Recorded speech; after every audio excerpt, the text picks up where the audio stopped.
अब देख सिया, यहाँ पे एक उसने सैम्पल प्रोग्राम बनाया। अब यहाँ पे जो मेन वो एम्फेसिस कर रहा है वो इस कॉन्सेप्ट के ऊपर कर रहा है। अब इसका कॉन्सेप्ट समझ क्या कहता है। वो कहता है जब आप हेडर फाइल बनाते हो, पुरानी जो C++ है, अगर आप ऐसे लिखोगे ना तो भी चल जाएगा। जितने C++ के नए वर्जन हैं वो पुरानी वर्जन्स को भी सपोर्ट करते हैं। ये सी का कॉन्सेप्ट है कि आप हेडर फाइल को इस तरह से इंक्लूड करते हो। पुरानी जो C++ थी वो भी कहती थी कि हेडर फाइल इस तरह से इंक्लूड करो। C++ क्या कहती है कि मैं जो भी आपकी लाइब्रेरी फंक्शंस हैं उनको कुछ नेम स्पेसिस में, जिसको जैसे हम लाइब्रेरी फंक्शन बोलते हैं ना, वो इनको क्या करिए नेम स्पेस में डिवाइड करिए। ठीक है। सो जितने भी इनपुट आउटपुट से रिलेटेड फंक्शंस हैं वो कहाँ पे डिफाइंड हैं? नेम स्पेस में। किस नेम स्पेस में? एसटीडी नेम स्पेस में। ठीक है, क्लियर है। अब आपने इस कॉन्सेप्ट में, ये नया कॉन्सेप्ट है, अगर आप नॉर्मल iostream.h करके भी लिखोगे तो भी चलेगा, कोई प्रॉब्लम नहीं। पर जो नया कॉन्सेप्ट कहता है, या इस बुक में जो भी यूज़ किया है वो इसी तरह से यूज़ किया है। नए कॉन्सेप्ट में ऐसे यूज़ होता है, ऐसे यूज़ करना है। आपने हेडर फाइल का नाम नहीं लिखना, ठीक है। आपने हेडर फाइल का, ये आइडेंटिफायर है, this is just a name for the header file kind of. ठीक है, यहाँ पे .h नहीं देना, दिस इज़ वेरी इंपॉर्टेंट। ठीक है। अब ये एक तरह का आइडेंटिफाई कर रहा है। ये iostream क्या है? स्टैंडर्ड नाम की कोई नेम स्पेस होगी, वहाँ पे iostream नाम का एक identifier is a name given to some file. ठीक है। सो आप उसको आइडेंटिफायर दे रहे हो। यहाँ पे जो देते थे ना .h करके, वो आप देते थे हेडर फाइल का path, header file full path के साथ एक्चुअली। ठीक है, करंट पाथ, जो करंट वर्किंग पाथ है वहीं पे हेडर फाइल स्टोर होती थी। ठीक, पर यहाँ पे आप क्या दे रहे हो? आप आइडेंटिफायर दे रहे हो जिसका नाम वही नाम रखा है जो हेडर फाइल का नाम होता है। इसलिए कोई कन्फ्यूजन वाली बात नहीं है, .h नहीं लगाना आपने। और इसके रिलेटेड जो भी फंक्शंस हैं iostream में, iostream क्या है? इसका नाम है इनपुट आउटपुट स्ट्रीम। स्ट्रीम क्या है? जैसे आपका फ्लो ऑफ थिंग्स होता है ना, तो स्ट्रीम क्या है? एक पाइप है कह ले एक तरह की। ठीक है, ये विजुलाइज करने का कॉन्सेप्ट है। So stream is your data is flowing in and out. ठीक है, इसको स्ट्रीम बोलते हैं। क्लियर? सो यहाँ पे जो भी आप काम कर रहे हो, ऑब्जेक्ट्स के साथ काम कर रहे हो। ठीक है, सो यहाँ पे इनपुट आउटपुट के लिए आप printf scanf यूज़ नहीं करते। अगर आप यूज़ करो और stdio.h यूज़ करो, it is very much okay. But क्योंकि आप C++ यूज़ कर रहे हो तो सी वाले कॉन्सेप्ट को यूज़ ना करें, अदरवाइज़ तो सारे कॉमन ही हैं। जो चीज़ें कॉमन नहीं हैं वो C++ की यूज़ करें। ठीक है। सो अगर आप इनपुट आउटपुट के लिए, मैंने कल भी बताया, cout cin यूज़ करना चाहते हो तो इनको यूज़ करने के लिए ये हेडर फाइल चाहिए। हेडर फाइल का नाम है iostream.h। अगर इंक्लूड करोगे तो पूरी iostream.h इंक्लूड करोगे, नहीं तो क्या लिखोगे? iostream आइडेंटिफायर हैश इंक्लूड में लिखोगे। और उससे नेक्स्ट लाइन क्या लिखोगे? यूजिंग नेम स्पेस, ये कीवर्ड है दोनों। ठीक है, ये नेम स्पेस का नाम है। क्यों? हो सकता है iostream नेम स्पेस एसटीडी में भी हो सकता है कोई और नेम स्पेस एरिया हो जहाँ पे उसका नाम कुछ है, सपोज नेम स्पेस 1, तो वहाँ पे भी iostream नाम का आइडेंटिफायर हो सकता है। ठीक है। सो अगर मैं iostream चाहती हूँ यूज़ करना, तो मैं उसको बता रही हूँ कि ये जो किस नेम स्पेस में है, एसटीडी नेम स्पेस में जो आइडेंटिफायर iostream है उसको यूज़ करके मैं cout cin को यूज़ कर रही हूँ। अदरवाइज़ अगर आप ये चीज़ नहीं लिखते तो एम्बिग्यूटी होती है। एम्बिग्यूटी का क्या मतलब? वो हो सकता है एक से ज़्यादा iostream नाम की आइडेंटिफायर एक से ज़्यादा नेम स्पेसिस में हो। तो जब दो नेम स्पेसिस में हो तो एम्बिगुअस मीन्स कि उसको नहीं पता लग रहा कि दोनों तरफ वैल्यू है, मैं कहाँ से डेटा को उठाऊँ या कहाँ से इंफॉर्मेशन को मैंने पिक करना है। इसलिए जब भी आपने आइडेंटिफायर यूज़ करना है तो क्या लिखना है? यूजिंग स्पेस नेम स्पेस, उसके बाद स्पेस का नाम। बहुत ज़्यादा नेम स्पेस लिखने की ज़रूरत नहीं होती, जनरली यही यूज़ होती है, एसटीडी। ठीक है, बाकी कोई आगे फर्दर आएंगी तो मैं बताती जाऊँ। ठीक, अब सी इन और सी आउट क्या होते हैं? सी आउट आपका एक तरह का ऑब्जेक्ट है।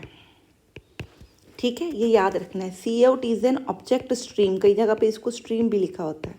ठीक है, इसके बाद जो ये ऑपरेटर है, this is an bit wise operator but here it is overloaded operator. अभी मैंने देखो लास्ट लेक्चर में बताया ओवरलोडिंग क्या होती है। Overloaded means the same shift operator when used with an object C out will work differently. What it will do, जो भी आप यहाँ पे लिखोगे, अगर डबल कोट्स में लिखोगे तो स्क्रीन के ऊपर एज इट इज़ प्रिंट हो जाएगा। अगर एन करके ऐसे लिखोगे तो वो इसको मानेगा कि ये कोई वेरिएबल है, ठीक है। और हर वैल्यू को आप ऐसे करके प्रिंट कराओगे, हर ऑपरेटर फिर प्रिंट, हर ऑपरेटर फिर प्रिंट। जैसे सपोज अगर दो वेरिएबल प्रिंट कराने हो या ऐसे लिखना हो, अगर आप ये मैसेज प्रिंट कराना चाहते हो, sum is equal to sum of A and B is equal to say 25, ठीक है। मान ले ए में कुछ 10 है, बी में 25 है, ठीक है। सो ए की जगह पे 10 लिखना चाहते हो, बी की जगह पे 25, सम में क्या है से 35। तो मैं क्या प्रिंट कराऊंगी, सी आउट एरो। ये पहले आपका क्या है, स्ट्रिंग। ये एक्चुअली क्या है, ए की वैल्यू, फिर ये स्ट्रिंग है, फिर ये बी की वैल्यू है, फिर ये स्ट्रिंग है, फिर ये सी की वैल्यू है। तो ये ए है, ये बी है, ये सी है। तो क्या लिखेंगे, पहला स्ट्रिंग सम ऑफ, उसके बाद इसको बंद करके फिर ऑपरेटर लगाएंगे। अब क्या लिखना है, ए वेरिएबल है तो कोट्स देने की ज़रूरत नहीं, वो ए की वैल्यू प्रिंट करा देगा। फिर आपने क्या लिखा, एंड। ये थोड़ा सा इसमें आपको प्रैक्टिस करनी पड़ेगी, एंड। अब इसके बाद क्या प्रिंट कराना है, बी। स्ट्रिंग डबल कोट्स में, बाकी जो वेरिएबल है इसमें कोई वो फॉर्मेट स्पेसिफायर %d %e वो देने की ज़रूरत नहीं होती, ठीक है। इस तरह से आप सी आउट से प्रिंट कराओगे। ये प्रिंट कराने का काम कर रहा है। सी इन क्या करता है, सी का मतलब होता है कंसोल, आउट का मतलब होता है आउटपुट, सी इन का मतलब कंसोल इनपुट, कंसोल का मतलब है कीबोर्ड से या से इनपुट लेनी, ठीक है। इसमें ऑपरेटर कौन सा होता है, ये। इनके कुछ और नाम भी होते हैं, मेरे को याद नहीं, एक्सट्रैक्शन या इंसर्शन, इस तरह के इनके नाम होते हैं। ये भी याद करने हैं आपने, आगे बुक के किसी चैप्टर में कहीं पे दिए होंगे इन ऑपरेटर्स को। यहाँ पे क्या नाम इनका है, यहाँ पे इसको बिटवाइज ऑपरेटर नहीं बोलते, इनका नाम है कोई एक्सट्रैक्शन इंसर्शन कुछ करके, तो वो आप ध्यान में देना। यहाँ पे जब वेरिएबल रीड कराने हैं तो सी इन कभी भी डबल कोट्स में कुछ नहीं लेगा। क्यों, क्योंकि आपने प्रिंट तो कुछ कराना नहीं, आपने क्या लेने हैं, यहाँ पे हमेशा क्या होंगे, वेरिएबल। जितने वेरिएबल एंटर कराने उतने ऑपरेटर लगा के एक एक करके वैल्यू देनी, ऐसे नहीं देनी। स्पेस ना स्पेस यूज़ करनी, ना कॉमा यूज़ करना, ये चलेगा नहीं, ठीक है। करके देख लेना, ये पता लग जाएगा। समझ आ गई इतनी बात कि सी आउट सी इन कैसे यूज़ करते हैं, यही उसने बताया। अब एक चीज़ मैंने तेरे को कल भी बताई थी कि जो सी के अंदर है, अगर आप यहाँ पे रिटर्न टाइप किसी फंक्शन की नहीं दोगे ना, तो वो डिफ़ॉल्ट क्या मान लेता है, इंटीजर रिटर्न करता है। पर जो नया वर्जन है, अगर आपके कंपाइलर पुराना हो या पुराने वर्जन को सपोर्ट करते, यहाँ पे नहीं भी लिखोगे ना, तब भी वो रिटर्न में कोई प्रॉब्लम नहीं देगा। पर जो नई C++ का वर्जन है वो कहता है कि हर फंक्शन की रिटर्न टाइप देना ज़रूरी है। मैं डिफ़ॉल्ट नहीं कुछ भी मानूंगा, जब तक आप रिटर्न टाइप नहीं दोगे मैं एरर दूंगा, ठीक है। सो हर फंक्शन का रिटर्न टाइप देना ज़रूरी है, ठीक है जी, क्लियर है। ये यहाँ पे उसने, यहाँ पे जो ये सारी मैंने हेडर फाइल के बारे में बताया, यही उसने बताया, यहाँ पे ये सारा कुछ उसने बताया, ठीक है। तो ये आपने पढ़ना है कि नेम स्पेस क्या करता है, डेक्लरेटिव रीजन क्रिएट करता है in which various program element. Name space है, उसमें प्रोग्राम के एलिमेंट आप क्या कर सकते हो, डाल सकते हो, ठीक है। नेम स्पेसिस से क्या होता है, आप नेम स्पेसिस एक तरह का, ऐसे तो कह ले सेक्शंस हैं, ठीक है। तो आपने नेम स्पेसिस जब डिफाइन कर दी तो आपने क्या कर दिया, एरियाज़ को डिफाइन कर दिया कि इस एरिया में इस तरह की चीज़ें पड़ी है, इस एरिया में इस तरह की, इस एरिया में इस तरह की, ठीक है, क्लियर है। सो नेम स्पेसिस, ये जो स्टैंडर्ड नेम स्पेस है, ये स्टैंडर्ड लाइब्रेरी है, ये किसके लिए यूज़ होती है, इन आउट वेरिएबल्स के लिए, ठीक है। यही उसने यहाँ पे लिखा है, क्लियर है। अब यही कहानी उसने यहाँ पे लिखी, यहाँ से तू पढ़ लेना। प्रिंट एफ हम नहीं यूज़ करते, स्कैन एफ यूज़ नहीं करते, एंड सो ऑन, ये उसने यहाँ पे लिखा है। सो मैं ये नहीं पढ़ रही, यहाँ से ऑपरेटर का नाम देख लेना, इन दोनों ऑपरेटर का क्या नाम होता है। अब देखो, जब आप, जैसे आप मेन लिखते थे, हर मेन के बाद आप रिटर्न 0 लिखते हो या रिटर्न 1 लिखते हो। ज़ीरो क्या है, सिग्निफाई रिटर्न किसको होता है, ऑपरेटिंग सिस्टम को। मेन ने किसको रिटर्न करना है, मेन चलाना को होता है। ऑपरेटिंग सिस्टम सबसे पहले कौन सा फंक्शन एग्जीक्यूट करता है, मेन करता है। इसका मतलब अगर ऑपरेटिंग सिस्टम मेन को कॉल कर रहा है तो जो रिटर्न मेन करेगा वो भी इसको करेगा, ऑपरेटिंग सिस्टम को। सो एक्चुअली जो ये वैल्यू ज़ीरो रिटर्न करता है, अगर ऑपरेटिंग सिस्टम देख रहा है कि मेन ने ज़ीरो रिटर्न किया, अदरवाइज़ ये आपके अभी काम का नहीं है पर आपको पता होना चाहिए, ज़ीरो रिटर्न किया है तो मेन ऑपरेटिंग सिस्टम समझता है कि जो आपका फंक्शन है वो सक्सेसफुली रिटर्न हो गया। अगर ये कोई भी नॉन ज़ीरो वैल्यू, जनरली हम वहाँ लिख देते हैं, पर कोई भी नॉन ज़ीरो वैल्यू रिटर्न करता है तो हम मानते हैं कि इसमें कोई प्रॉब्लम थी, इसलिए ये क्या चला, अनसक्सेसफुल चला। अब वो कहता है इसकी जगह पे आप, मेरे पास ये दो कीवर्ड्स हैं, याद रखो ये, और कैपिटल लेटर्स में है, ये भी याद रखो, एग्जिट अंडरस्कोर सक्सेस।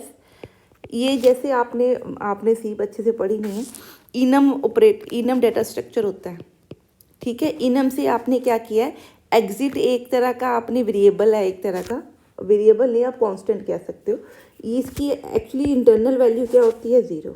अगर आप रिटर्न में एग्जिट सक्सेस लिखोगे तो ऑटोमेटिकली क्या रिटर्न होगा, ज़ीरो।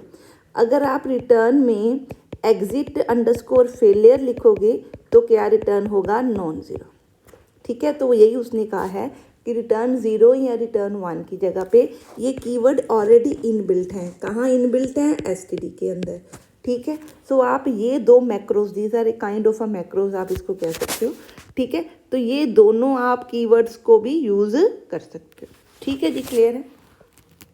अब ये उसने ऑपरेटर जो मैंने तेरे को बताए वही बताए कि ये कैसे आपने इनको यूज़ करना है। ये देखो प्रिंट ऑफ कैसे प्रिंट करा के दिखाया उसने, ठीक है जी, क्लियर है। अब देखो लोकल वेरिएबल क्या होते हैं, लोकल वेरिएबल तेरे को पता ही है क्या होते हैं, ठीक है।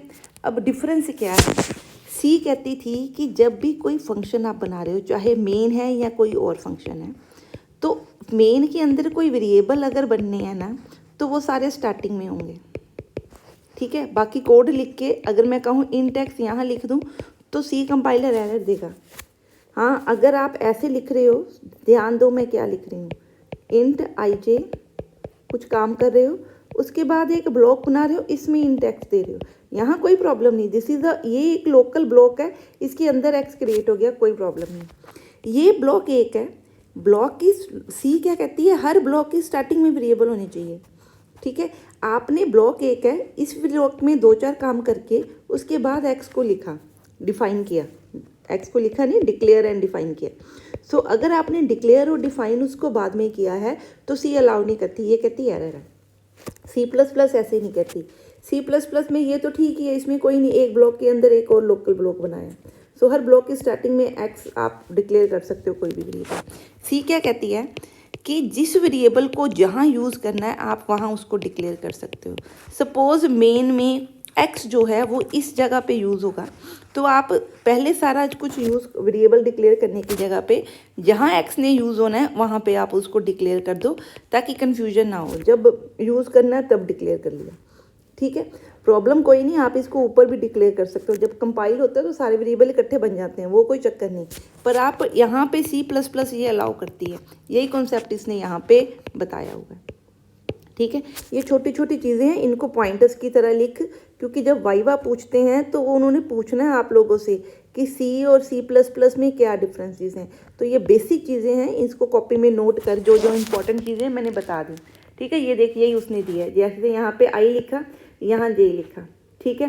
सी प्लस प्लस होता तो ये कंपाइल ना होता, सी होती तो ये कंपाइल ना होता, क्योंकि जे यहाँ बना, सी है, सी प्लस प्लस है तो उसको कोई प्रॉब्लम नहीं, ये कंपाइल हो जाएगा, ठीक है। अब जो टर्बो जो भी आप सी यूज़ कर रहे हो, सी प्लस प्लस यूज़ कर रहे हो, सो एक्चुअली क्या होता है, सी प्लस प्लस का अपना कंपाइलर होता है, सी का अपना कंपाइलर होता है, पर सी प्लस प्लस के कंपाइलर में सी चल जाती है, ठीक है।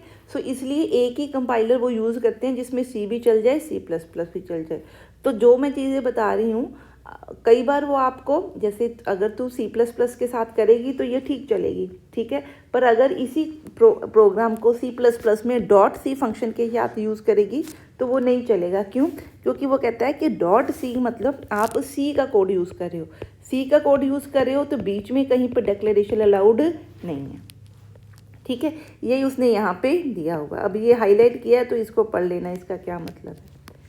अब नो डिफ़ॉल्ट टू इंट मैंने वही बताया कि जब भी कोई चीज़ आप फंक्शन से वैल्यू रिटर्न करते हो तो हर फंक्शन की, जो भी फंक्शन बना रहे हो, सी कहती है कि अगर रिटर्न टाइप नहीं लिखी तो मैं क्या मान लूँगी, इंटीजर रिटर्न कर रहा है। सी प्लस प्लस कहता है कि हम डिफ़ॉल्ट इंटीजर रिटर्न नहीं मानेंगे, नई सी प्लस प्लस।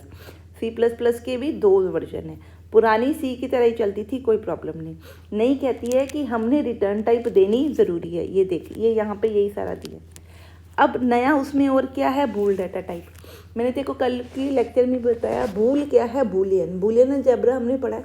बूल वेरिएबल क्या होता है, ये कोई भी ऐसा वेरिएबल जो क्या वैल्यू ट्रू करेगा, स्टोर करेगा, ट्रू एंड फॉल्स। यहाँ याद रखना है ट्रू और फॉल्स हमेशा स्मॉल लेटर्स में लिखना है, ठीक है। C plus plus case sensitive है तो ध्यान रखना है ट्रू और फॉल्स कई जगह पे कैपिटल्स में होता है, कई लैंग्वेजेस में कहीं पे स्मॉल पे होता है, तो इसमें आपने इसको क्या लिखना है, स्मॉल में लिखना है, ठीक है जी, क्लियर है।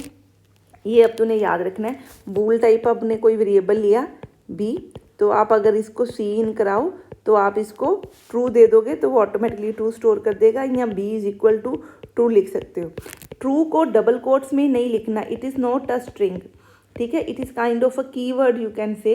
इसकी इंटरनल वैल्यू 1 या 0 होती है, ट्रू की वैल्यू 1 होती है और फॉल्स की वैल्यू 0 होती है, पर आपने उसको बूलियन में लिखना है तो ट्रू एंड फॉल्स की तरह ही यूज़ करना है। यही उसने यहाँ पे देखो लिखा हुआ है कि नॉन ज़ीरो वैल्यू को ट्रू में कन्वर्ट करता है, ज़ीरो वैल्यू को फॉल्स में कन्वर्ट कर देता है, ठीक है। अब ये उसने दिया है कि ओल्ड स्टाइल में हम कैसे लिखेंगे, नए स्टाइल में क्या लिखेंगे। अब ये new C plus plus headers कैसे काम करते हैं, यही सारा कुछ बेटे उसने यहाँ पे दिया हुआ है। जो मैंने तेरे को बताया वो सारा उसने यहाँ पे दिया। क्या कहता है, न्यू स्टाइल के अंदर हम हेडर फाइल नहीं स्पेसिफाई करते, ठीक है। हम क्या यूज़ करते हैं, स्टैंडर्ड आइडेंटिफायर। जो मैंने तेरे को बोला iostream.h, ये देख, ये आइडेंटिफायर है, ठीक है। They are mapped to the files by the compiler. इस आइडेंटिफायर के थ्रू आपकी जो भी फाइल होगी, हेडर फाइल, उस पर मैपिंग हो जाएगी। मैपिंग मतलब ये यहाँ पे पहुँच जाएगा ऑटोमेटिकली। पर ये आईओस्ट्रीम आइडेंटिफायर हो सकता है एक से ज़्यादा नेम स्पेसिस में भी हो। तो जब आपने आईओस्ट्रीम यूज़ किया तो आपने बताना है कि ये आईओस्ट्रीम में किस नेम स्पेस से यूज़ कर रही हूँ। यही कॉन्सेप्ट उसने यहाँ पे डिटेल में बताया, पढ़ लेना, कोई डाउट होगा तो मेरे से पूछ लेना, ठीक है, क्लियर है। अब यही उसने नेम स्पेसिस बताई है कि क्या होती है, क्लियर। पढ़ के बताना, कोई डाउट होएगा तो वी कैन डू इट। हाँ जी, अब क्लासेस तो तेरे को पता ही है, क्लास कैसे हम डिफ़ाइन करते हैं, ठीक है, मैंने तेरे को बता दिया हुआ, क्लियर। क्लास तेरे को ये भी बता दिया है कि ये क्या है, एक तरह का ब्लूप्रिंट या टेम्पलेट है जो सिमिलर टाइप ऑफ ऑब्जेक्ट्स, क्या डेफिनेशन है क्लास की, similar type of objects which have same features and behaviour. Behaviour is the function, features को हम क्या बोलते हैं, एट्रीब्यूट भी बोल सकते हैं और डेटा भी बोल सकते हैं, ठीक है। जिन ऑब्जेक्ट्स के सेम फीचर, एट्रीब्यूट या डेटा हो या सेम बिहेवियर हो, जैसे all males have same kind of features, all females have same kind of features. So आप बंदे की शक्ल से आपको पता लग जाता है लड़की है कि लड़के, चाहे हेयर कट भी हो ना किसी लड़की के, तब भी आपको पता लग जाएगा कि ये लड़का नहीं है, लड़की है, ठीक है ना। सो क्यों, क्योंकि थोड़ी डेलिकेट होती है, उसका जो बॉडी का पोस्चर है या उसका बॉडी का जो बिल्ट है वो मेल से डेफिनेटली डिफरेंट होता है, ठीक है। तो ये उसके क्या है, फीचर्स। तो similar objects, similar kind of objects which have similar features and similar behaviour, ठीक है, उनको अगर आप एक क्लास के थ्रू क्या करते हो, डिक्लेयर करते हो। जब भी क्लास डिक्लेयर करते हो तो कहीं मेमोरी एलोकेट नहीं होती। Class is the user defined data type. जैसे आपने अरे पढ़े, स्ट्रिंग पढ़े, पॉइंटर्स पढ़े, ये सारे यूज़र डिफाइंड है। इसी तरह क्लास भी आपकी क्या है, यूज़र डिफाइंड डेटा टाइप है, ठीक है। क्लास बनाते कैसे, ये उसने स्टैक वाला फंक्शन लिया है। अगली वीडियो में मैं तेरे को स्टैक बताती हूँ क्या होता है, ये प्रोग्राम करना ज़रूरी है, तो स्टैक क्या होता है फिर वहाँ पे बताती हूँ। ये क्लास उसने स्टैक के थ्रू ली।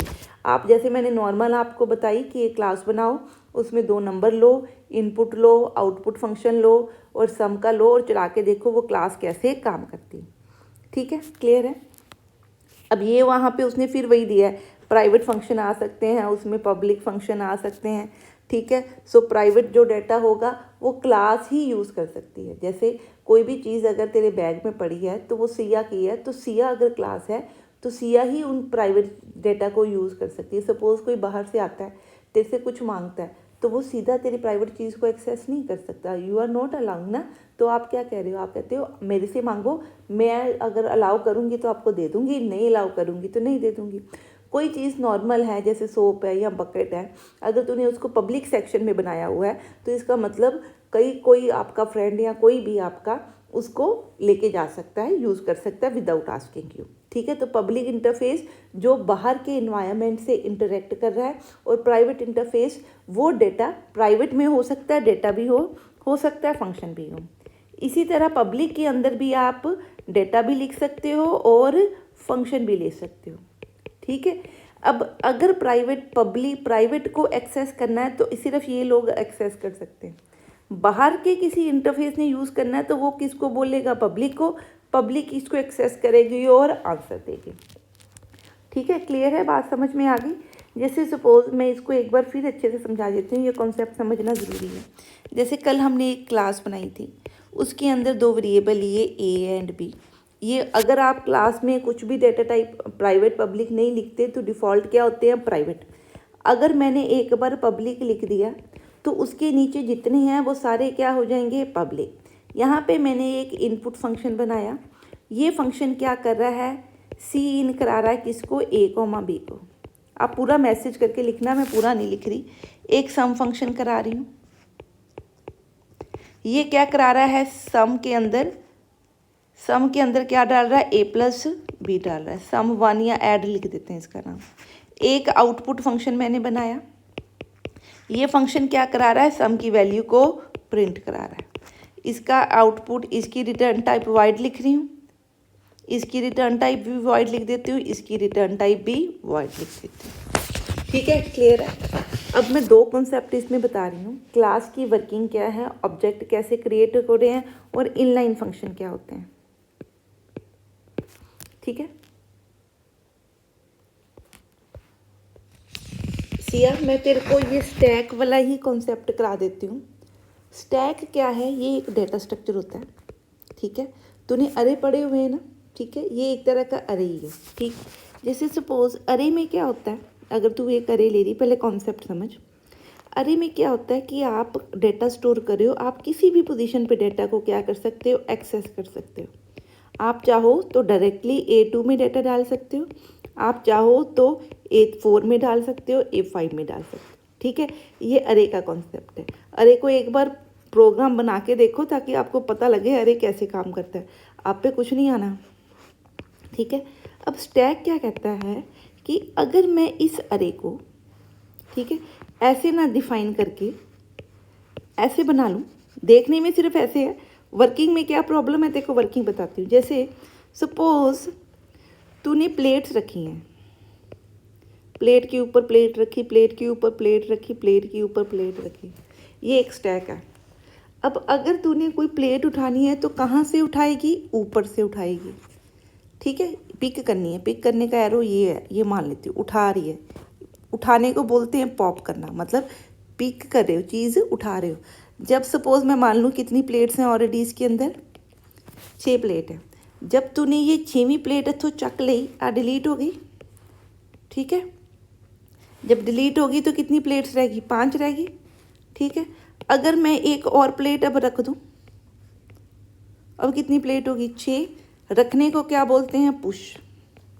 ठीक है, तो यही स्टैक है। स्टैक के अंदर के ऊपर काम क्या है, आप क्या कर रहे हो, एक अरे है। ठीक है, पोजीशन 0 1 2 3 4 5 6 7 8 इस तरह से एक अरे है। आप क्या करते हो, अगर ये स्टैक खाली, इसको एक स्टैक की तरह मान लिया, ये यही चीज़ है। इसको देखने का तरीका ये कर दिया, जब अरे खाली है तो ये आपका क्या है, आप 0 पोजीशन पे। जैसे अगर ये टेबल है, मैं मान लूँ, ठीक है, अगर इस टेबल के ऊपर अभी कोई प्लेट नहीं पड़ी, ठीक है, तो इसका मतलब क्या है, आप इनिशियल पोजीशन पे हो, कुछ भी आपने नहीं रखा। ठीक है जी, क्लियर है। अब आप पहली प्लेट जब रख रहे हो तो आपका एक हमारे पास वेरिएबल हम लेते हैं, उसको बोलते हैं top of the stack, TOS, ठीक है, ज़रूरी नहीं उसका नाम कुछ भी रखो, आप उसका नाम कुछ भी लिख सकते हो, स्टार्ट लिख सकते हो, कुछ भी लिख सकते हो। टी ऑफ एस जनरली इसलिए लिखते हैं ताकि पता चले कि ये टॉप ऑफ द स्टैक है। Initially top of the stack क्या है, -1। क्यों? क्योंकि स्टैक में कुछ भी नहीं है, खाली है। ठीक है, जैसे ही आप इसके ऊपर प्लेट रखोगे ना, ठीक है, प्लेट रखने का मतलब आपने क्या किया, पुश किया। पुश किया मतलब एक डेटा स्टोर किया। ये प्लेट रखने का मतलब यहाँ कोई डेटा डालना। जैसे ही आपने डेटा डाला, ठीक है, डेटा डालने के लिए आपने क्या किया, जो भी टॉप ऑफ द स्टैक में इनिशियली था -1 था, पहले उसको प्लस प्लस किया। मैं पुश ऑपरेटर बता रही हूँ। पुश ऑपरेशन क्या होता है, मतलब डेटा इंसर्ट करे, insertion is called a push here. ठीक है, टॉप ऑफ द स्टैक खाली था, उसको क्या कर दिया, 0 कर दिया। -1 से प्लस प्लस किया तो टॉप ऑफ स्टैक क्या हो गया, 0। 0 करके अगर इस स्टैक का नाम मैंने डेटा रखा है तो ये स्टैक है कुछ नहीं, अरे है। इसका मतलब data of T of S में मैंने कोई इंफॉर्मेशन स्टोर कर दी। सपोज मैं कहती हूँ प्लेट के अंदर 10 नंबर है, तो यहाँ पे मैंने 10 स्टोर कर दी। सो मैंने यहाँ क्या स्टोर कर दिया, 10। आप 10 हो सकता है किसी वेरिएबल में लो, आइटम नाम ले लेती हूँ वेरिएबल का। ठीक है, क्लियर है। तो आपने टॉप ऑफ स्टैक में क्या डाल दिया, आइटम। ठीक, टॉप ऑफ स्टैक अब क्या हो गया, 0। टॉप ऑफ स्टैक क्या बताता है कि आपकी जो करंट पोजीशन है, आप करंट किस पोजीशन पे हो। ठीक है, this is the top of the stack, क्योंकि आपने टॉप से ही उठाना है, टॉप पे ही डालना है। क्लियर, ये आपका क्या है, पुश ऑपरेशन। अब पॉप का क्या मतलब, डिलीट करना। मान ली मैंने 5 बार पुश किया, 5 बार पुश किया मतलब मेरे पास आइटम में पहली बार 10 था, फिर 5 है, फिर 4 है, फिर 3 है, फिर 2 है। अब जब ये पुश दोबारा चला, अब टॉप ऑफ स्टैक में 0 है बच्चे। जब तूने टॉप ऑफ स्टैक में पुश करना है तो ये ऑपरेशन चलना है। ये इनिशियल थी वैल्यू, ये हट गई। टॉप ऑफ स्टैक क्या हुआ, प्लस प्लस। 0 था top of stack, plus plus होके टॉप ऑफ स्टैक क्या हो गया, 1 हो गया। तूने data of top of stack में आइटम डाल दी, आइटम में हो सकता है 5 हो, वो 5 यहाँ चल गया। तो अब ये टॉप ऑफ स्टैक आपका यहाँ आ गया। ठीक है, क्लियर है। फिर आपने फिर पुश चलाया तो क्या हुआ, top of stack plus plus हुआ, 1 से कहाँ चला गया, 2 के ऊपर। आपने टॉप ऑफ स्टैक में क्या डाली कि पोजीशन के ऊपर, ये इंडेक्स है। Top of stack is the index of an array, पर वो टॉप पोजीशन का इंडेक्स बताता है। ठीक है, सो ये अरे की तरह नहीं एक्सेस करना है, ये अरे ही, पर इसको एक्सेस क्या करना है, एक ही वेरिएबल टॉप से, ऊपर से उठाना है, ऊपर ही डालना है। ठीक है, सो फिर टॉप ऑफ स्टैक में आपने 2 किया, यहाँ पे 4 डाल दिया सपोज। फिर टॉप ऑफ, ये पुश चला, टॉप ऑफ स्टैक प्लस किया। अब टॉप ऑफ स्टैक में क्या था, 2 था, 2 को प्लस प्लस किया, 3 हो गया। फिर उसमें क्या डाल दी, आइटम डाल दी। ठीक है, क्लियर है। इसी तरह आपने अब क्या करना है, सपोज ये पुश मैंने 4 बार चला लिया, तो पुश का याद रखना है। पुश में हमने क्या करना है कि पुश टॉप ऑफ स्टैक क्या है, जो भी इस वक्त करंट डेटा जिस पोजीशन पे पड़ा है वो मेरा टॉप ऑफ स्टैक है। इसका मतलब इस वक्त मेरा टॉप ऑफ स्टैक क्या है, 3 है। अगर मैंने पुश करना है तो पहले टॉप ऑफ स्टैक को 4 करूँगी। इसका मतलब पुश ऑपरेशन में आप टॉप ऑफ स्टैक को क्या करोगे, पहले प्लस प्लस, 3 से क्या बनाया, 4। उसके बाद जो भी अरे का नेम है, ठीक है, उसकी इंडेक्स पोजीशन 4, 4 मतलब टॉप ऑफ स्टैक में जो भी डेटा आप स्टोर करना चाहते हो, मान लो उस वेरिएबल का नाम आइटम है, तो वो आपने स्टोर कर देना। ठीक है, ये कौन काम कर रहा है, पुश फंक्शन काम कर रहा है। रिटर्न क्या कर रहा है, वॉइड। ठीक है जी। अब इसी तरह अगर मैंने पॉप फंक्शन बनाना हो, ठीक है, पॉप करने का मतलब डेटा को डिलीट करना। डिलीट करने का मतलब आपने स्टैक के ऊपर से चीज़ उठा ली, ठीक है, यहाँ से उठा ली, हो सकता है आपने उसमें खाना डालना हो ना, तो प्लेट उठा ली है, तो हुन प्लेट केड़ी रहेगी, आ वाली प्लेट रहेगी। ठीक है, इसको बोलते हैं पॉप को। यहाँ पे स्टैक में है ये ऑपरेशन इंसर्शन एंड डिलीशन का। अरे के ऊपर आप क्या करते हो, सर्चिंग, इंसर्शन एंड डिलीशन, वही ऑपरेशन हर डाटा स्ट्रक्चर पे होते हैं, पर वहाँ पे नाम थोड़े डिफरेंट होते हैं। तो यहाँ पे उसका नाम पुश एंड पॉप। तो यहाँ से जब पॉप कर लिया, प्लेट में आप सकते हो डाटा, मतलब जो भी आप डालना चाहते हो। अब यहाँ पे आपने आइटम एक और डाली सपोज। अब टॉप ऑफ स्टैक क्या है, 3। अब पॉप करना है। पॉप का मतलब पहले आपने टॉप ऑफ स्टैक को माइनस नहीं करना। पॉप का क्या मतलब होता है कि टॉप ऑफ स्टैक में इस वक्त क्या पोजीशन है, ये टॉप ऑफ स्टैक रखता है। टॉप ऑफ स्टैक में 3 पड़ा है, इसका मतलब जो करंट लेटेस्ट वैल्यू सबसे ऊपर पड़ी है वो क्या है, 2। किस में पड़ी है, टॉप ऑफ स्टैक में। मैं इसमें क्या करती हूँ, कोई वेरिएबल एक्स ले लेती हूँ, एक्स में मैं क्या डाल देती हूँ, डेटा इज एन अरे नेम, ठीक है, और उसका टॉप ऑफ स्टैक, मतलब इंडेक्स नंबर 3 के ऊपर जो भी वैल्यू है वो एक्स में स्टोर होगी। इसका मतलब ये मैंने किस में स्टोर कर दी, एक्स में स्टोर कर दी, ठीक है।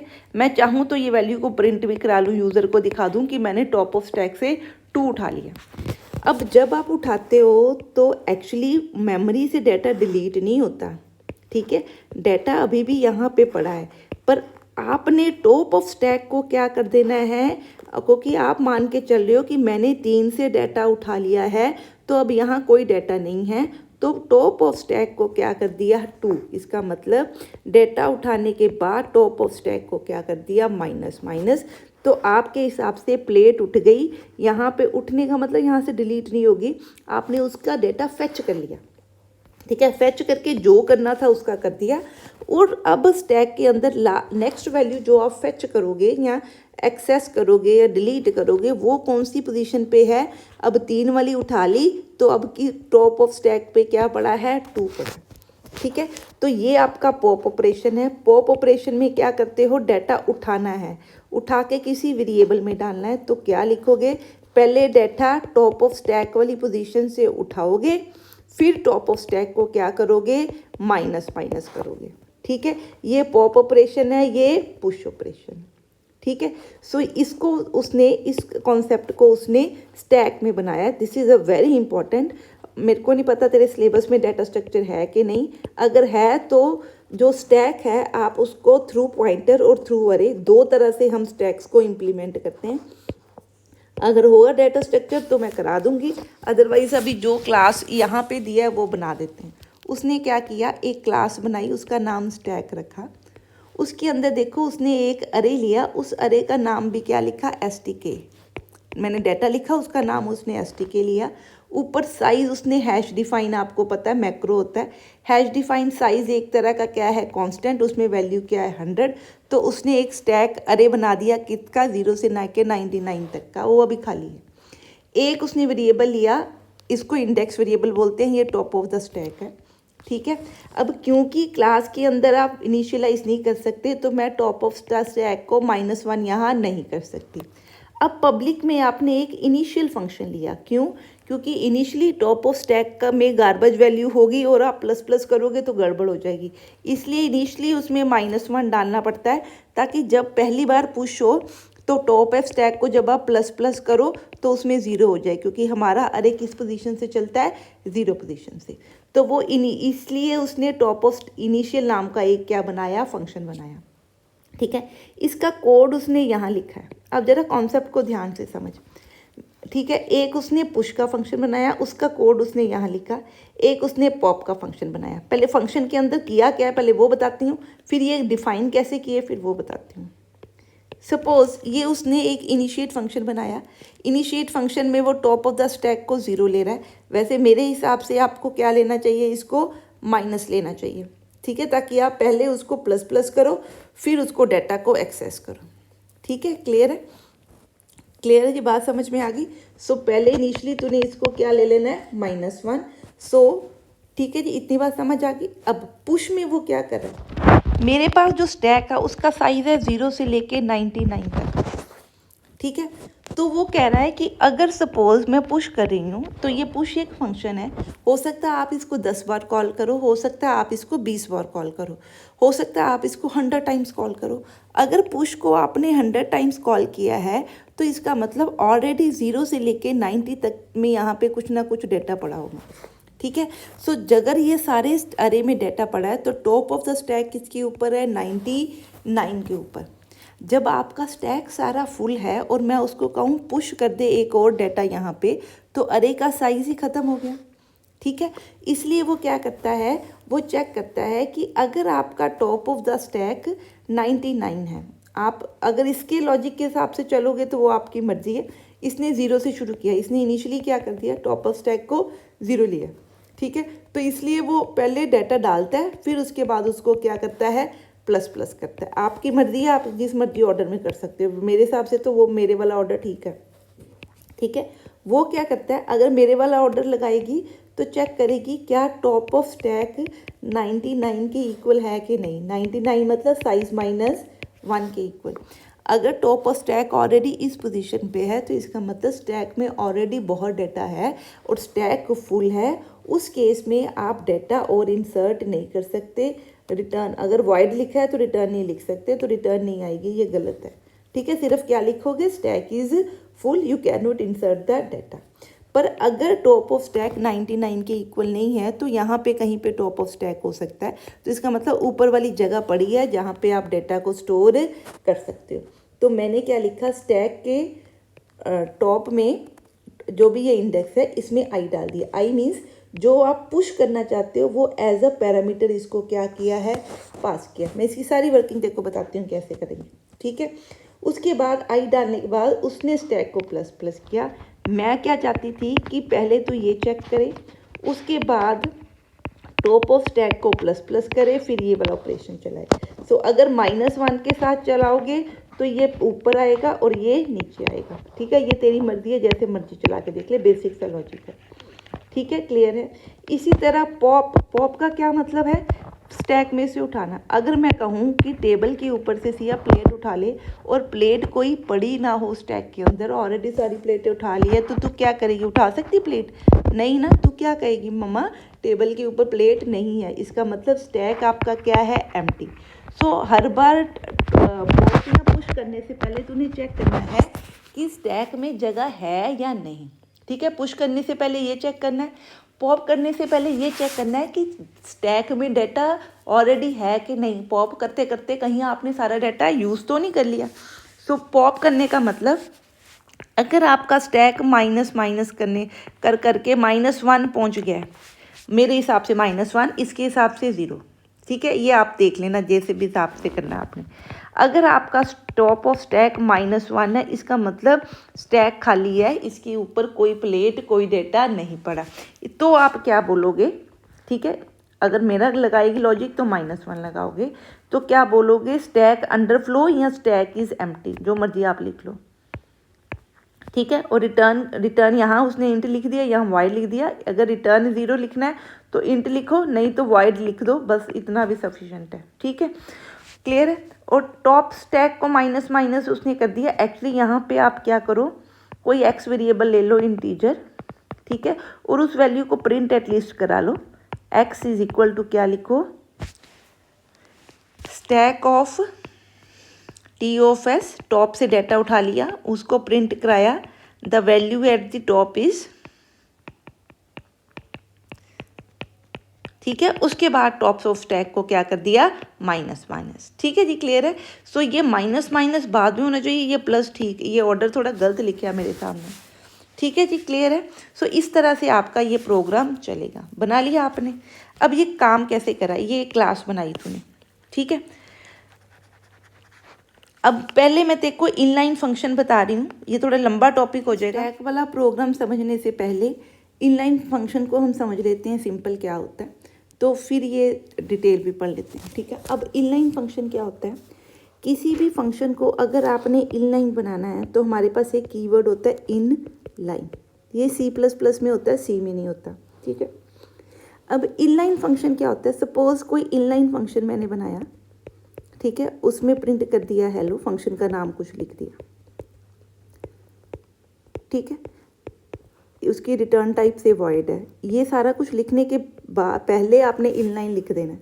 ठीक है, अब होता क्या है, सपोज वॉइड मेन आपका एक फंक्शन है, इसमें कुछ कोड वॉइड मेन का चल रहा है, आप इनलाइन फंक्शन को सपोज 3 बार कॉल कर रहे हो। ठीक है, क्लियर। सो अगर ये नॉर्मल फंक्शन होता बच्चे, तो ये क्या करता, हर बार क्या करता, जंप करता, यहाँ से यहाँ पे जंप करता, फंक्शन चलता, यहाँ आ जाता वापस, फिर जंप करता, फंक्शन चलता, फिर वापस आ जाता, फिर जंप करता, फंक्शन चलता, वापस आ जाता, अगर ये नॉर्मल फंक्शन होता है। जब आप इनलाइन फंक्शन कहते हो तो मैंने आपको बताया कि नॉर्मल फंक्शन में क्या होता है, फंक्शन कॉल पे हमें जंप करना पड़ता है अगर नॉर्मल फंक्शन काम करते हो। इनलाइन क्या है, जब आपने 3 बार इसका कोड लिखा, जब ये प्रोग्राम कंपाइल होगा, कंपाइल टाइम में क्या करता है, जो भी फंक्शन आप इनलाइन बनाते हो, जहाँ जहाँ उसको यूज़ किया गया है उसका कोड वहाँ क्या हो जाएगा, कॉपी। ये कंपाइलर खुद करता है, आपको करने की ज़रूरत नहीं होती। जो भी आपने उसके अंदर कोड लिखा, अभी मैंने एक ही लाइन लिखी थी तो एक लाइन कॉपी हो जाती। हो सकता है आपने इसमें 2-3 लाइनें लिखी हो तो 2-3 लाइनें होती तो 2-3 लाइनें यहाँ पे क्या हो जाती, कॉपी हो जाती। सो इनलाइन फंक्शन को अगर आपने एक फंक्शन बना दिया, जैसे कोई चीज़ है, जैसे कोई लाइन है, सपोज एक छोटी सी स्टेटमेंट है, वो आपने सपोज 1000 बार यूज़ करनी है, तो 1000 बार लिखने की जगह पे आपने उसको इनलाइन फंक्शन बना के एक बार लिख दिया। तो जहाँ जहाँ आप उसको, सपोज वो हो सकता है वो बहुत लंबी वाली कोई स्टेटमेंट हो, जैसे कोई एक्सप्रेशन ही आप कॉल कर रहे हो, ठीक है। सो वहाँ पे आपने फंक्शन को क्या कर दिया, सिंपल एक एफ लिख के या फंक्शन का नाम छोटा सा लिख लिया, वो कॉल कर दिया। तो कंपाइलर खुद क्या करेगा, ये इतनी लंबी स्टेटमेंट लिखने की जगह पे ऑटोमेटिकली इसका कोड कंपाइल टाइम पे ही यहाँ पे कॉपी हो जाएगा। इसका मतलब जो भी इस फंक्शन में लिखा था, अगर ये फंक्शन 1000 टाइम कॉल किया तो इसका मतलब 1000 लाइनें कॉपी होगी, क्योंकि इसमें एक लाइन है तो 1000 टाइम कॉल किया तो 1000 कॉपी होगी। इस केस में होता क्या है कि मेमोरी साइज कोड का बढ़ जाता है। क्यों? क्योंकि आपके मेन के अंदर 1000 एक्स्ट्रा लाइन क्या हो गई, ऐड हो गई, ठीक है। मेमोरी का साइज इस केस में बढ़ जाता है, ठीक है, पर टाइम आपका क्या होता है, सेव होता है। क्यों? क्योंकि अगर नॉर्मल फंक्शन हो ना, तो 1000 बार अगर एक फंक्शन पे जंप करना है तो जंप करने के लिए अंदर सीपीयू को, ऑपरेटिंग सिस्टम को, जब एक प्रोग्राम से दूसरे प्रोग्राम पे जंप करता है ना सीपीयू, तो ऑपरेटिंग सिस्टम को बहुत सारा काम करना पड़ता है। जैसे सपोज़ अगर वो अभी मेन का काम कर रहा था, तो मेन का कोई डाटा चल रहा होगा, तो उस सारे का डाटा उसने स्टैक में रखना है, ठीक है, इसलिए मैंने तेरे को पहले स्टैक बताया, ठीक है। सो उसके बाद उसने किसी और फंक्शन का काम चलाना है, ठीक है, उसका काम चला के जब उसको ख़त्म किया तो इसका डाटा उठाना है, फिर इसको कहना है कि तू काम कर, and so on.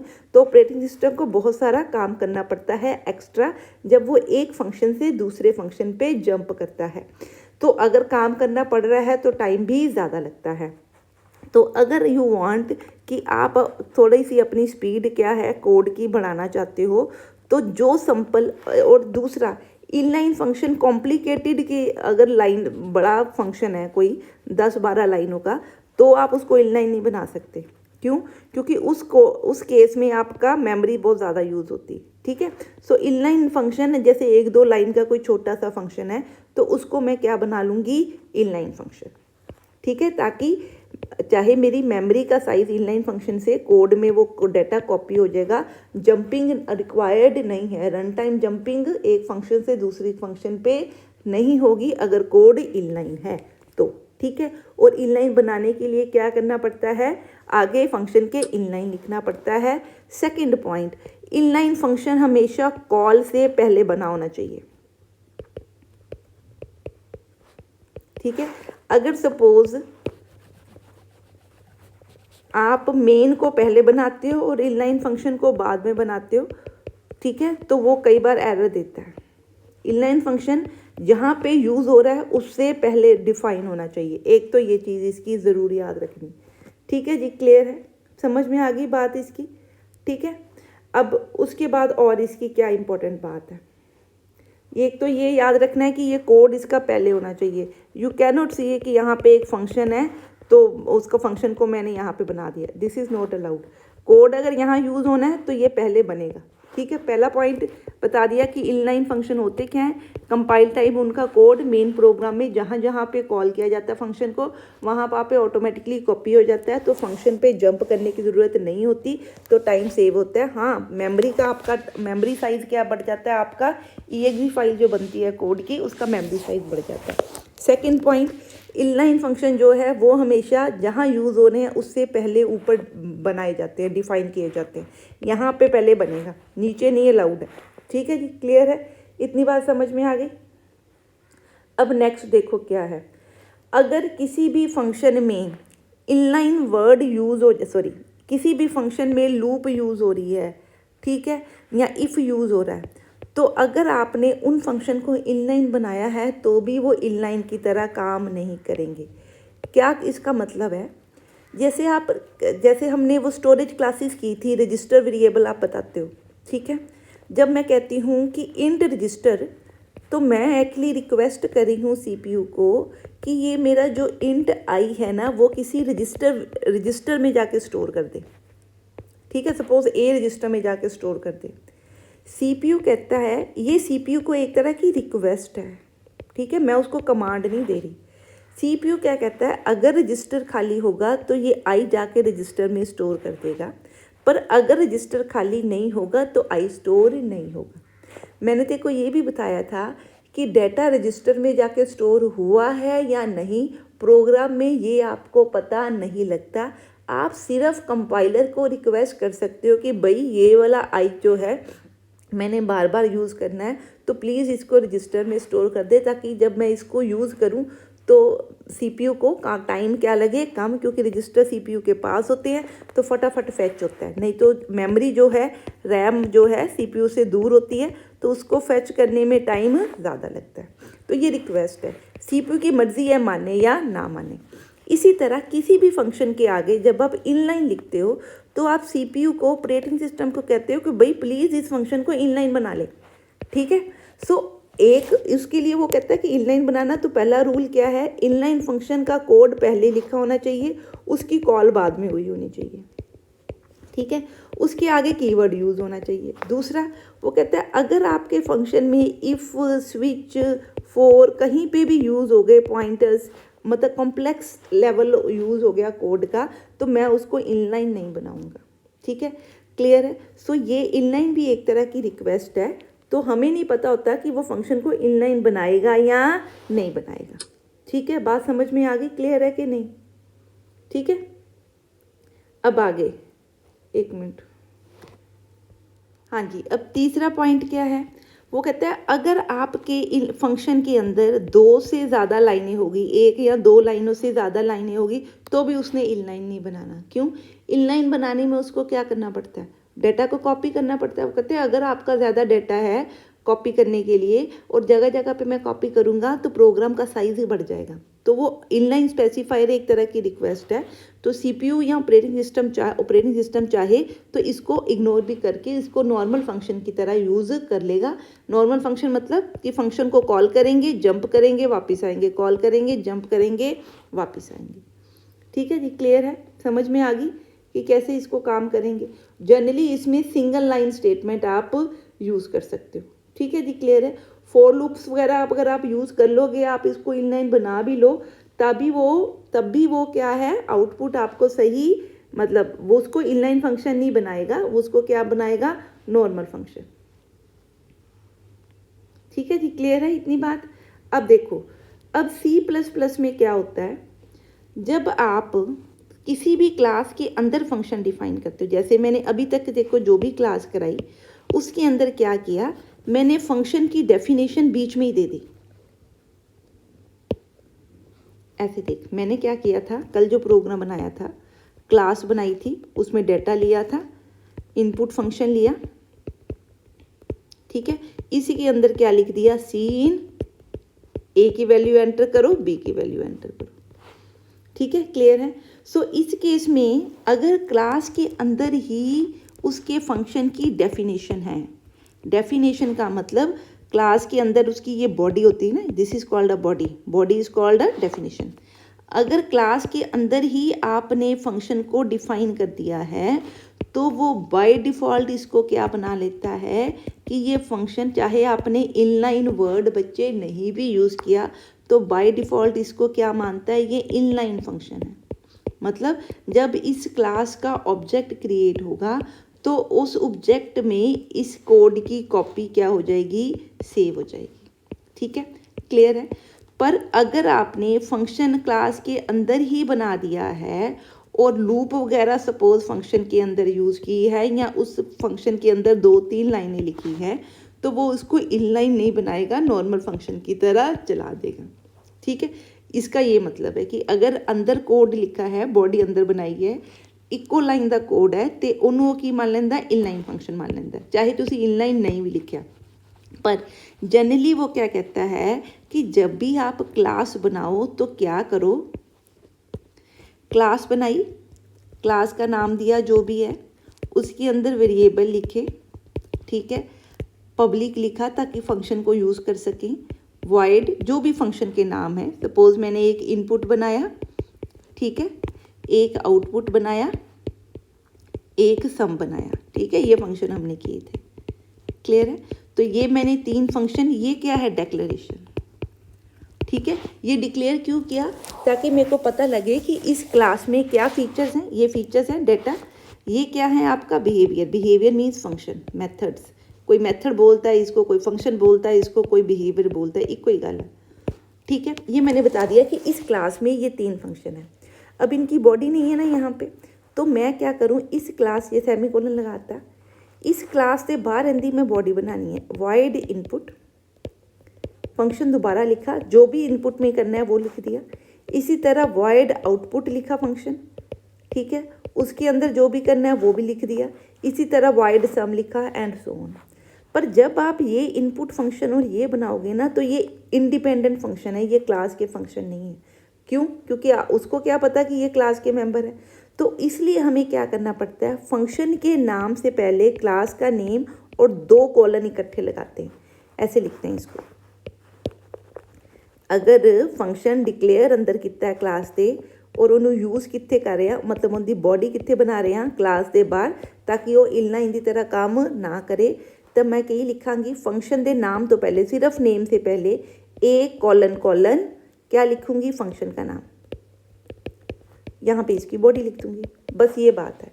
Return type भी लिखेंगे, सिर्फ फंक्शन के नेम से पहले ये लगा देना। इसको बोलते हैं स्कोप रेजोल्यूशन, स्कोप को रिजोल्व करता है। स्कोप का मतलब कि ये जो इनपुट फंक्शन है ना, ये इंडिपेंडेंट फंक्शन नहीं, इसका स्कोप किसके साथ है, इस क्लास ए के साथ। इसका मतलब ये इस क्लास ए के जब ऑब्जेक्ट बनेंगे तो ये इनपुट एक्सेस होएगा। This is not an independent function, it is a function of this class. इसकी बॉडी मैंने बाहर बनाई ताकि वो इनलाइन की तरह बिहेव ना करे, ठीक है जी, क्लियर है। इसको स्कोप रेजोल्यूशन ऑपरेटर बोलते हैं। सो जो भी आप बनाओगे उसके साथ हर फंक्शन के नेम के आगे scope resolution colon 2 colon class का नाम डबल कॉलन और लिखना है। पहले रिटर्न टाइप लिखनी है, फिर क्लास का नाम, फिर डबल कॉलन, फिर फंक्शन का नाम, फिर ए, फिर उनके जो भी काम करना है वो लिख देना, ठीक है। ये कॉन्सेप्ट है तेरा किसका, ये जो उसने यहाँ पे बनाया, ठीक है ना। यहाँ पे उसने डिक्लेयर किए ताकि फंक्शन क्या है, इनलाइन ना बने। बाहर देख बेटा, क्लास का नाम दिया, स्कोप रेजोल्यूशन लगाया, इंट लगाया। स्कोप को रिजॉल्व करने का मतलब कि ये इंट फंक्शन किसका है, इस क्लास का फंक्शन है। तो जब इस क्लास का ऑब्जेक्ट बनेगा तो इनिशिएट चलेगा, इसी तरह ये पुश चलेगा, इसी तरह ये स्टैक का पॉप चलेगा, ठीक है। So this is what we are talking about the inline function, ठीक है जी, क्लियर है। और इसकी डिटेल है वो भी बताती हूँ। कोई भी चाहे उसके आगे इनलाइन लिखा हो, चाहे जहाँ पे उसको कॉल किया गया है उससे वो पहले बना हो, अगर उस फंक्शन के अंदर लूप है, ये याद रखना है वाइवा के लिए। अगर उसके अंदर स्टैटिक वेरिएबल आपने बना दिए, अगर वो फंक्शन रिकर्सिव फंक्शन है, ठीक है, क्लियर है, क्लियर।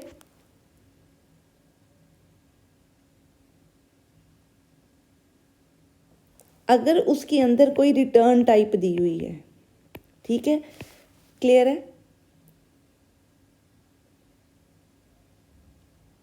ठीक है। अगर उसके अंदर कोई स्विच यूज़ है या गो टू स्टेटमेंट यूज़ है, अगर ये केसेस हैं तो इनलाइन लिखने के बावजूद फंक्शन इनलाइन नहीं होगा, वो नॉर्मल फंक्शन होगा। तेरे लिए वो फंक्शन की वर्किंग में कोई प्रॉब्लम नहीं। इनलाइन का मतलब क्या है, कंपाइलर उन्होंने किद्दां करता है कि ਉਹਦੇ ਤੇ स्विच करता है, जंप करता है कि कोड ਨੂੰ कॉपी करता है, ठीक है।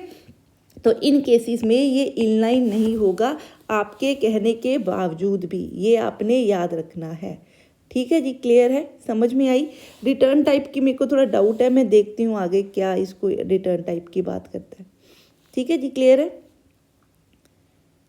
क्लियर, समझ में आ गई बात, ठीक है। और जनरली इसमें क्या होनी चाहिए, सिंगल स्टेटमेंट होनी चाहिए, क्लियर है जी, बात समझ में आ गई। इनलाइन फंक्शन क्या होते हैं, बस इतना सा कॉन्सेप्ट है इनलाइन फंक्शन का। और ये भी बताना है कि अगर क्लास के अंदर आप कोई फंक्शन डिफाइन कर देते हो, वो वन लाइन है, चाहे आपने उसके अंदर इनलाइन वर्ड नहीं लिखा तब भी वो डिफ़ॉल्ट उसको क्या बना देता है, इनलाइन। तो अगर उसको इनलाइन नहीं बनाना तो क्लास के अंदर फंक्शन को डिक्लेयर करो, बाहर क्लास का नाम लिखो, स्कोप रेजोल्यूशन लिख के उसकी बॉडी को बनाओ, तो वो इनलाइन नहीं बनेगा। उसको ऑपरेटर को क्या बोलते हैं? Scope resolution operator. ठीक है, बस इतनी सी चीज़ें तूने ध्यान में रखनी है। ठीक है, ये मैंने तेरे को इसका एक जावा टी पॉइंट के ऊपर ट्यूटोरियल है, बहुत ही बढ़िया। उसमें से जो मेन पॉइंट्स है वो अपनी कॉपी में क्या कर ले, नोट कर ले। ठीक है जी, क्लियर है। इसकी एडवांटेजेस और डिसएडवांटेजेस भी उस कोड में लिखी हुई है। मैंने तो उसको जावा टी पॉइंट नाम की वेबसाइट है, उनका कंटेंट बहुत ही ऑथेंटिक और बहुत ही बढ़िया टू द पॉइंट होता है। उसमें से तू अपने पॉइंट्स या नोट्स बना सकती। ठीक है जी, क्लियर है। अब चलते हैं उसी प्रोग्राम के ऊपर दोबारा।